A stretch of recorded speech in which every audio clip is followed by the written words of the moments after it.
Man, 2-0. Philadelphia 76ers 112-97 tonight against the Toronto Raptors. I don't really know what to say about the Raptors at this point. I mean, they played pretty horribly today. Van Vliet, first of all, pretty much lost his shot in the first quarter. After the first quarter, he kind of fell off. Siakam had some foul troubles, had 5 fouls today. No Thad Young, no Scotty Barnes. Oh, no, we did have Thad Young today, but no Scotty, so took a huge blow to our defense today.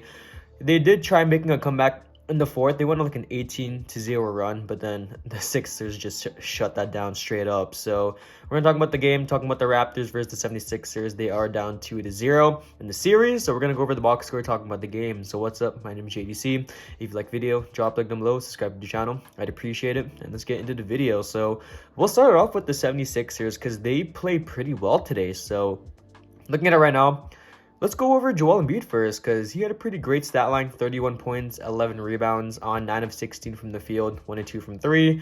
Took 14 free throws and made 12 of them.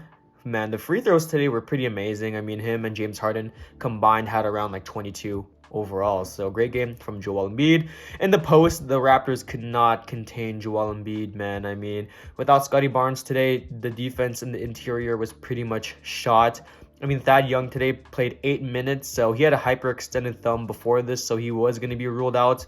Or he was, I wouldn't say like ruled out, but he was kind of questionable going into this game, and he played, but only played 8 minutes. So the Raptors' interior defense was pretty much shot. I mean, Boucher and Precious both played today, but it wasn't that great on the interior, I'm not going to lie.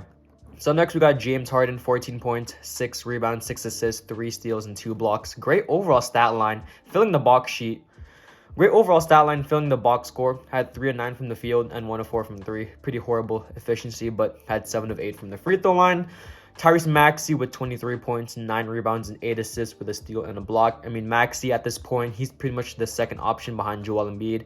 Harden is kind of there just to be the facilitator of the offense and being more of a playmaker than a scorer, which can be good and bad for him. I mean, James Harden, we really do need to see some more scoring output from him, kind of like the Houston days. I mean, I feel like at this point in his career, he's pretty much past those days of scoring 60, 50 a game. But if we do see something like that once every night, I mean, I would be all for it because it would help their offense a lot more than him being a facilitator for most of this series. I mean, if he's scoring like 50, not 50, but if he's scoring like 30 a game this series, and I think the Sixers definitely take it within 5. I mean, originally I thought the Raptors would have this in 6. But yeah, the Sixers are definitely looking very scary with what they've been able to do in these last 2 games. Not like these 2 games are going to be defining the whole series because the Toronto Raptors are going to be going back home. So hopefully they do have some home court advantage. Hopefully they do get something rolling in Toronto because I think the Raptor fans, they're definitely going to be way more than what the Sixers fans were today. So look at the other guys. Danny Green, 11 points, 3 assists, 1 rebound, 1 steal, and 2 blocks. I mean, Danny Green starting over Matisse Thybulle. It's really just an adjustment thing. I mean, with Matisse Thybulle, he's not going to be able to play in Toronto, so Doc Rivers is trying to just adjust to Danny Green in the starting lineup. And I think it's definitely going a little bit better than what he expected. I mean, 4 of 12 from the field and 3 of 9 from 3 isn't all that great. But he's just there to play some good defense, shoot the ball occasionally, kind of like what Matisse Thybulle does, but on a pretty much better level at scoring. I mean, Matisse Thybulle is one of the best perimeter defenders in the league. But Danny Green, he's definitely a pretty underrated defender still in this league. So great game from Danny Green. Tobias Harris with 20 points, 10 rebounds, 1 assist, and 3 blocks on 7 of 11 from the field and 3 of 3 from 3.